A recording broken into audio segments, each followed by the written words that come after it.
What is going on, guys? Corrosive Bullet here, and today we are going to be breaking down and showcasing gameplay for Giblet. Giblet? Either tit for tat. Anyway, we're going to be talking about him and going over all our matches that we've been doing over on the client. Giblet's been a lot of fun. He's got a really cool ability, which allows him to take one of his energies, move it into the drop, and as long as he is at 2 or less energy, you can take 2 battle cards from your drop and then make them in active mode back into your energy, which basically does a whole, it's a means of energy cycling that like Green Vegeta kind of does to an extent, but it's in my opinion anyway, it's a bit easier for Giblet because Vegeta needs the field to really be able to like keep his energy up, right? So this is more efficient. It kind of allows him to extend his plays depending on how many open energy you have after the leader ability, which is really cool. And one of the things that I've noticed while doing this the gameplay for this is that you can build this guy like a numerous amount of ways. I have seen so many different builds, and in the gameplay you're going to see today, there's going to be a lot of different builds that I ran while doing this because I wanted to really test some stuff out. So the main things that I've really been kind of focusing on in terms of this build, Green Piccolo is an option. He's an extra body that allows for removal on your opponent's board. I'm only ever really playing this guy when I'm sticking around 4 energy. I'm not really looking to, and only after I play like Shallot or like Kid Buu or someone that allows us to have 3 open energy after leader ability. Throwing some Krillins in here because Krillins obviously, there's a lot of times where like I'm playing a body on the board and I have 2 open energy and not really anything crazy. Krillin kind of safeguards, is kind of an extra body that safeguards protection basically.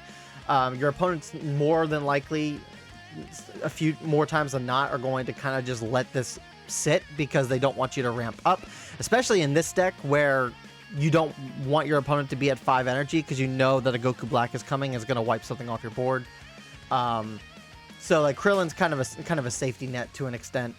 I've seen some people running this package, running this guy. If you're at 5 life, you play this guy to go to 4, you awaken, you activate leader ability to get 2 open energy back into your energy pool, and then you spend that 2 energy to then cheat out this guy, which is a really cool piece of tech. I'll show you guys this later because it's really cool, but there's just so many ways that you can build this deck out. I saw that some people, and I've tested this in real life, I've seen that some people are using the Invasion of the Saiyans extra card. Let me pull that up real quick.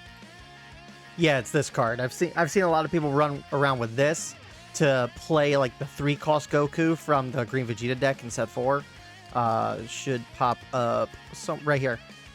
To play this guy, they charge this guy into their drop, and then they play that to then play this out, or like this out. Just like there's so many ways to play this deck. So anyway, but I mean, for the most part, it's the standard fare.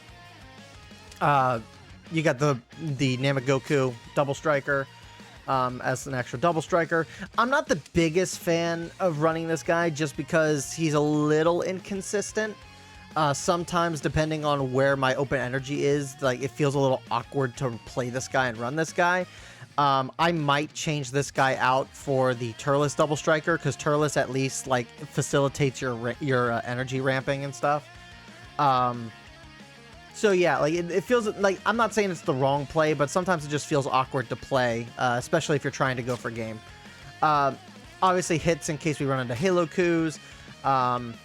I've been seeing a lot of people also running the Kid Gohan Searcher, and I believe the reason why people run that too is mainly due to the fact that they're trying to find their cantrips and their 1-cost extras, or just their extras in general that have Saiyan in their traits. But I've also seen a lot of people run the Gohan Searcher when they're also running Kid Buus and Friezas and cells and hits and babies, and it's like it feels a little weird that people are writing this guy off. Like, this is easily the best searcher for this deck.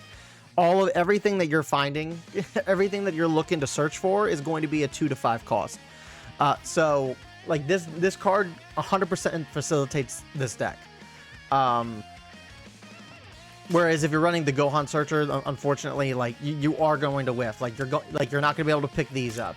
You're not going to be able to pick your super combos up. You're not going to be able to pick up Kid Boos. You're not going to be able to pick up Friezas. You're not going to be able to pick up hits.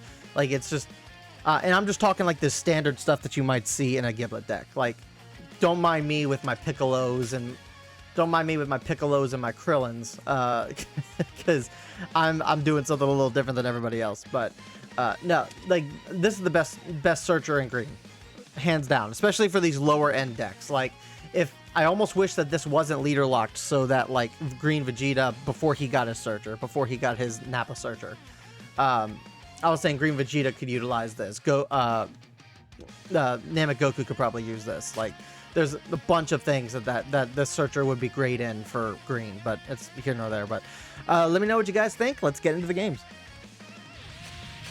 All right, so the first match is against Daima Vegeta.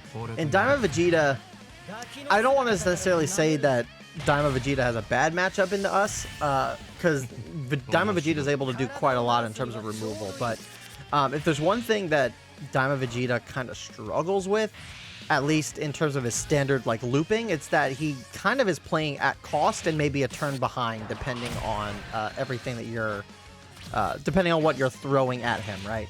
Daima Vegeta is fantastic at removal. He's fantastic in the late game in terms of getting a lot of his draw power back.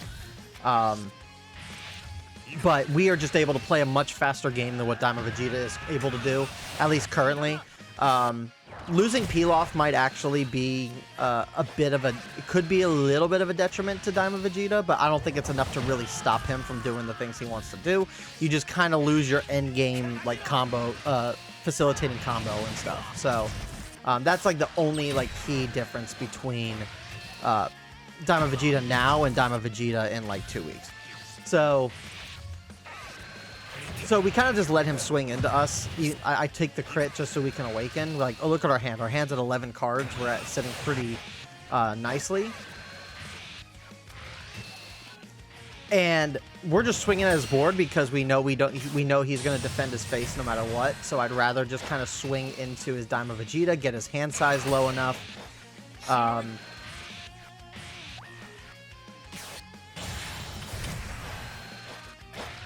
And so we're just swinging like crazy. We just go crazy. So now he's at 5 cards.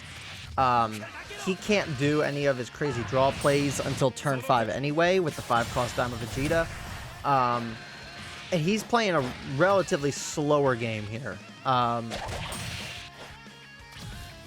Like, he removed a body off board, but now we're just going to fill that board up again.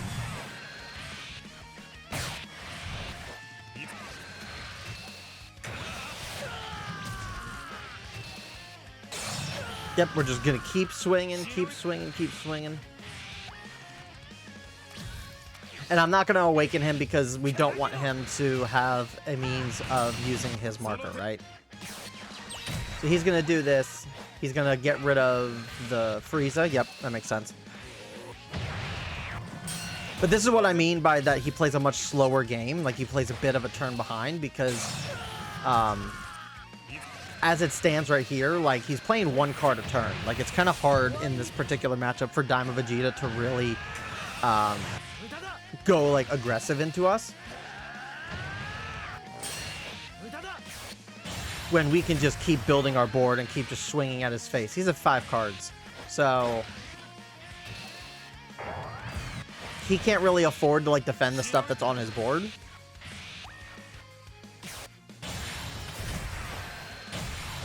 And I didn't have like a great turn 3 play here either. So as you can see, we're running this guy in this deck. Again, I tried so many different builds while doing this just to kind of showcase some things. We didn't really get to see all the plays, but yeah, we didn't get to see like all the plays that I wanted to do here. But So now we just go back up to 4 here by playing Kid Buu. And Kid Buu, like, that's the one thing, too, about the Giblet starter deck that a lot of people, I think, are dismissing. And it's the fact that you can actually run a lot of the stuff that's in the Giblet deck and actually run it in anything. Like, I know, like, the Kid Buu's, there's been talks about the Kid Buu working really well with Cell. I've seen like green Vegeta utilizing the Goku Black is actually really good because green Vegeta kind of has an issue in terms of like removal, has issues with removal.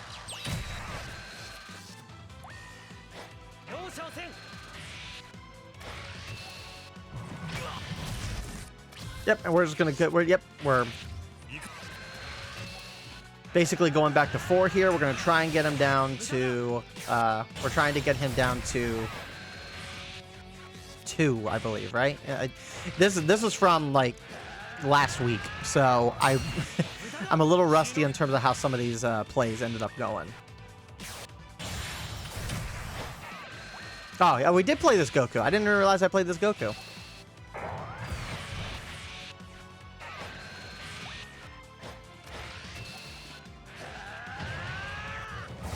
Now, one thing about this guy that kind of sucks is that he's going to go into the drop and not in our energy. So, this is going to be... I believe I'm looking for my double striker. Oh, I had my double striker, so I went down to 2. And I knew he was going to play the double striker, and we have all our super combos. Like, there's no way we were going to lose here.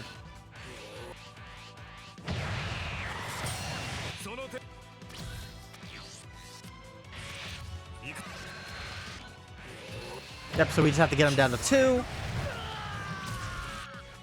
And we can just go in.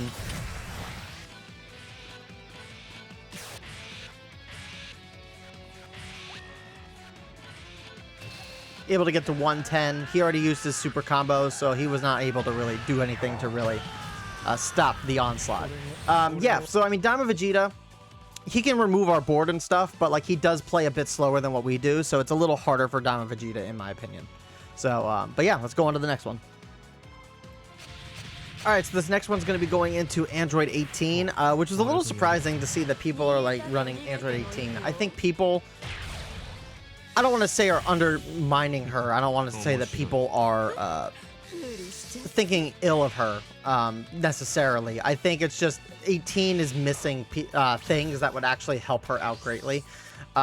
If you've been around for our manga booster set testing, you would see and realize that, like, Cell is a lot more consistent than what Android 18 is kind of doing. And Cell's kind of like the polar opposite. It just feels a little awkward to have to swing into your opponent's battle cards all the time. She's only got like 1 or 2 cards that really facilitate that ability well. And everything else after that is kind of like whatever. Like, you kind of throw it in there because it's part of the archetype, not necessarily because it benefits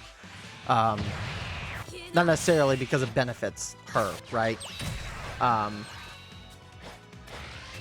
But I will say, like, in this matchup, it was a little, this matchup wasn't too bad. They actually seemed to facilitate what they wanted to do with the deck well. They showcased this deck well, I think, in my opinion. So yeah, I mean, again, the standard fare, we're not going to awaken him. There's no point in us awakening him. And this is why we threw the Krillins in there, because sometimes we're just left with 2 energy and we just need to be able to play the 2 energy.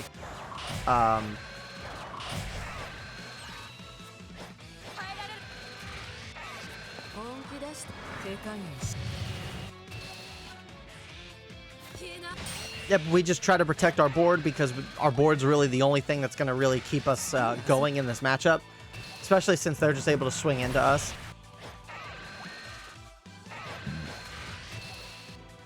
We do what we can. We do what we can, I should say.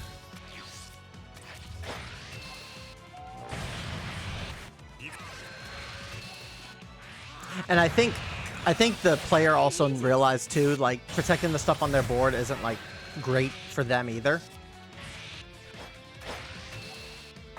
Because they didn't really keep anything on their board. So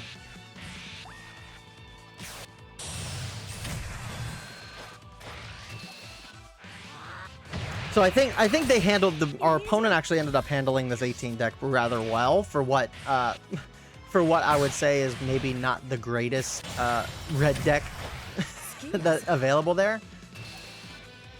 So we protect this because doing this, like, we figured he was going to go for the Krillin here, but they ended up minusing the Frieza, which is a little confusing. I guess they were swinging into our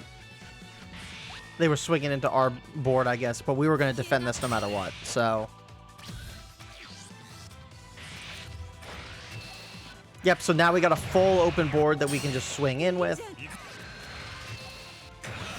We play the Shallot. Or we play Broly, I guess. I guess that makes sense, because we get 2 swings with Broly.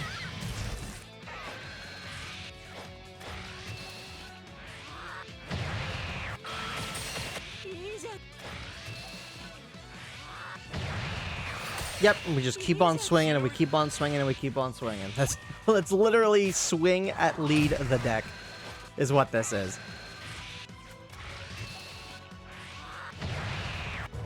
And now Android 18 is going to have a little bit of a harder time clearing this board. They're going to end up playing the Android 13.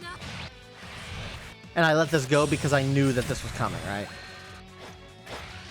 Like, there's no way we were going to be able to defend this.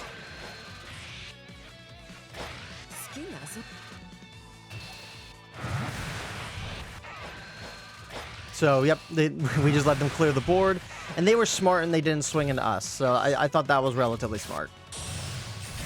Not that it matters because we're going to clear the 13 anyway.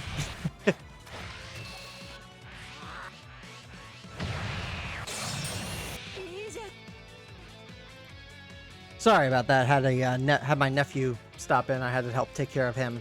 So, all right. So yeah, we got. Where are we at? That's right. We're ending this 18's life. Yeah, so again, we're just kind of swinging, going crazy. We're at 4 life. We are not at risk at losing here whatsoever, despite our low hand size. And they're at 1, so like we can go down and try to go for game next turn no matter what. Not a big deal. And they're keeping everything open, and yeah. We got our double striker, which we don't necessarily need our double striker, so.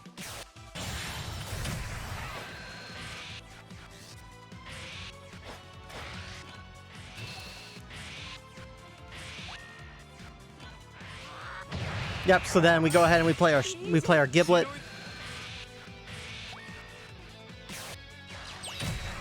So then take 2 life, hope we get some combo power, and then we can just kind of go in.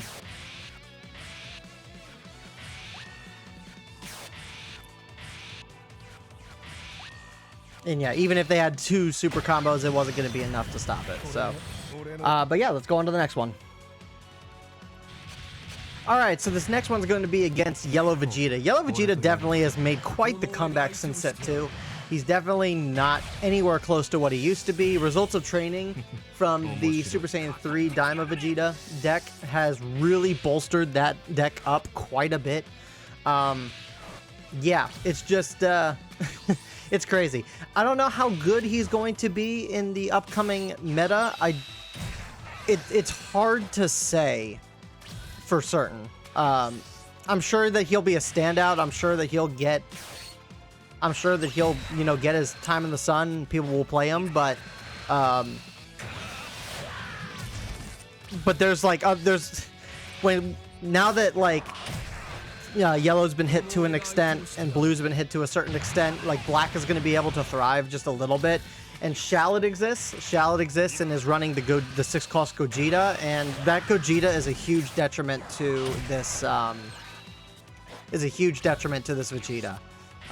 Vegeta has to play a much slower game because 6-cost Gogeta exists, and 6-cost Gogeta, like, he can't activate his energy procs like he could normally. So I don't know. We'll see. Kid Buu is Kid Buu is starting to look like maybe the standout leader, maybe even Fat Buu to an extent. So I think Buu, in some capacity, is still going to run the game, but we shall see. We shall see. So yeah, name of the game. Again, just swing, swing, swing. Nothing too crazy. But now we're at the point where Yellow Vegeta is awakened. So Yellow Vegeta is going to...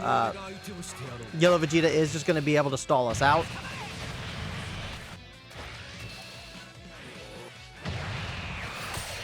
He swung with his lead, and I figured we were going to get Final Explosion, so I didn't quite worry about... I didn't really necessarily worry about Final Explosion. I wanted to get the blocker off, just in case. Turns out that wasn't what he was going for, so kind of it just is what it is. But now we can just start removing, like, his problem cards on the board.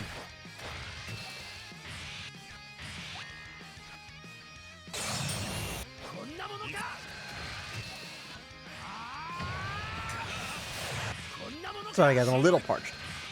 But yeah, swing, swing, swing. Krillin. Again, like most times than not, our opponent isn't going to worry about Krillin because they don't want us putting an energy in.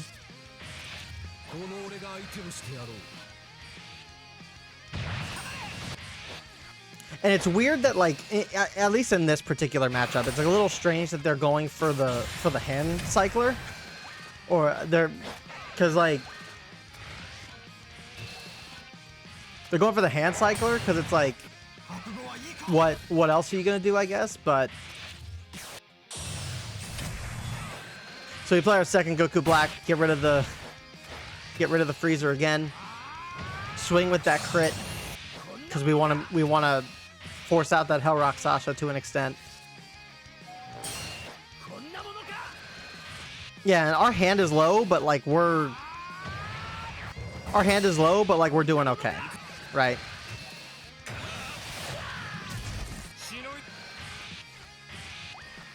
Like, there's no way he can freeze all this down. There's no way that he can remove all of this without double committing to double Final Explosion, so...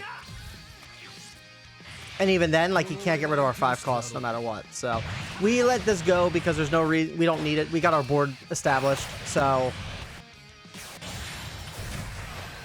he plays the third Goku. So we can't get our crit swings off. We are going to protect this because we still want to commit to... We still want to commit to swinging at his face as much as possible. So our hand's a little thinned. But we're just going to play our third Goku Black. And look how thinned out he is. He's not even touched us once.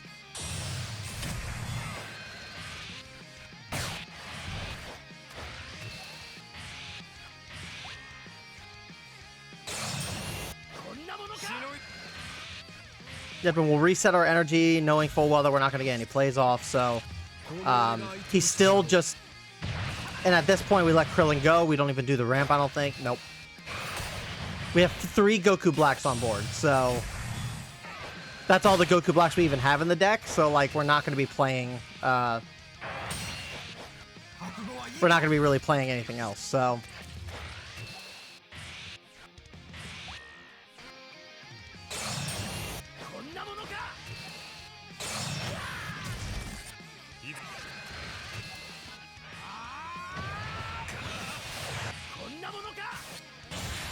Yep, and just crazy swings after crazy swings after crazy swings.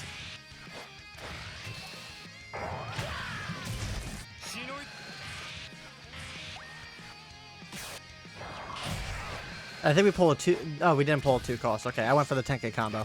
Yeah. So yeah, now it's really like kind of... Now he's going to try and go for game here. And obviously, we're not going to give it to him. So...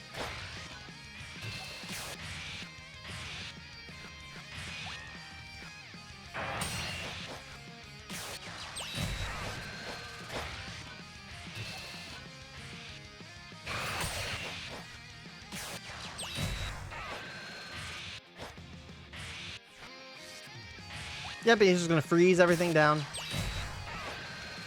And keep drawing cards. It's really hard to do commentary in this matchup because it's like, we know what both these decks are kind of doing, right?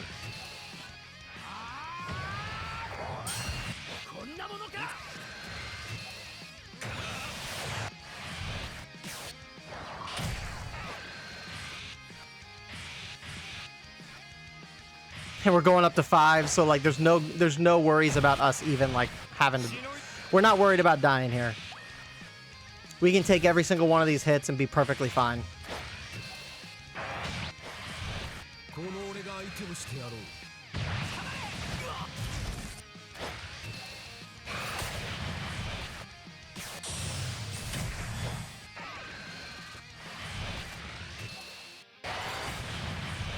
Because we're just probably gonna. I think we're going all in on leader.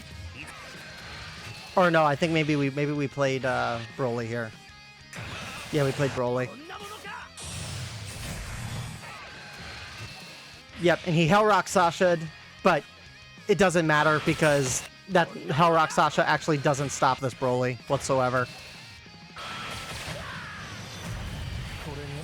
And then worst came to worst, like we activate ability, we played hit, and then we just went all in. So it was going to be our match no matter what. He was so focused on our board, he probably should have tried. He probably should have swung at our face, but I guess he was worried about double striker. So just kind of is what it is. But let's go into the next one. All right, and the last one of the video is going to be a mirror match. I'm showcasing a mirror match just because of a particular play that I saw that this person was using that made me want to incorporate that tech into my deck to an extent. So wanted to at least like showcase how other people are kind of playing the deck as well as myself. So I mean, in terms of the mirror match, I mean, it really is going to come down to two things. It's going to come down to who's going to be able to awaken first to start doing their energy recycling, and who's going to have the biggest board and build the biggest board, right? Like that's generally what the game plan is when it comes to the mirror here. Is going to be awaken as fast as possible and build a board bigger than your opponent's. So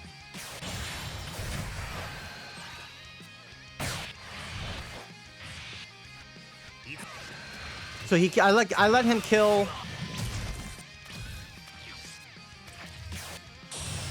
I let him kill because it's like whatever. I didn't need to charge energy that turn.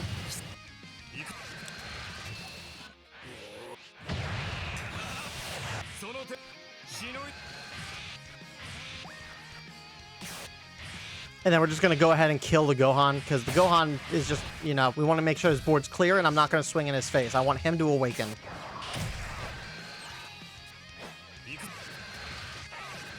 So as you can see, he's got the Broly in his hand there. And the Broly in his hand here is what's going to allow him to play this Broly out. So, and it's a 10k combo, which works for the deck as well.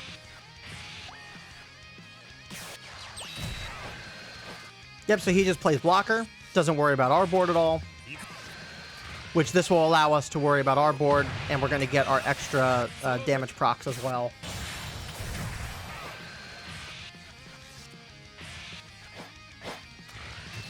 So we're just going to swing a board because he might just take any of these hits in the face. And that was smart of him to use the instant, or the, is it the instant Kamehameha?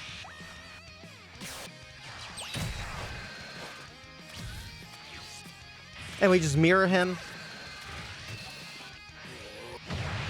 We block what we're able.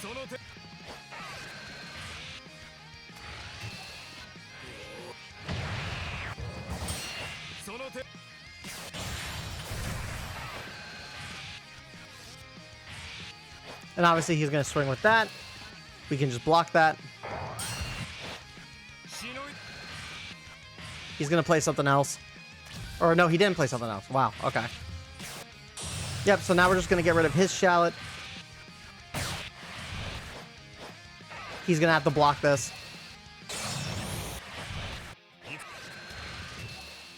And he just lets his board go. He's going to start taking hits. Which I'm a little confused here, because like he had open energy. I mean, I guess he didn't. I guess maybe he looked at this and didn't think to use this just because we had more energy than him, or we had less energy. He had more energy than we had, so like he would have only gotten 15 from this. But even so, like you could have blocked that hit. I guess what he was trying to do was trying to go for double strike, but I mean, it's. I will say it's just a weird play there.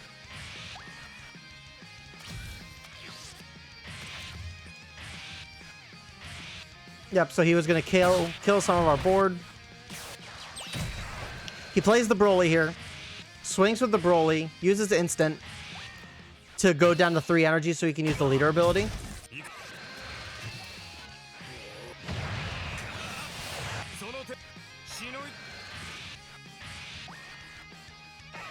And then he's going to pay 2 energy that he had open to play out the 4-cost Broly. So, it's so cool. It's a really cool piece of tech there.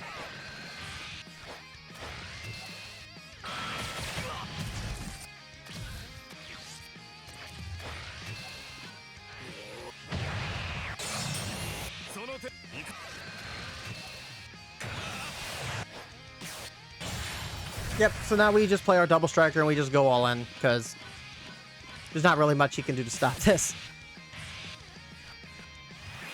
And yeah, so I mean, it really is just a matter of how big can you build your board? Do you care enough to keep your board alive? How do you approach that particular matchup? Like like mirror matches are always tough. They're always tough because they're annoying to deal with, in the sense that they're doing the exact same thing that you are, and it's just you have to outplay them, and that's what makes, and it, to me, at least to me anyway, that's what makes mirrors kind of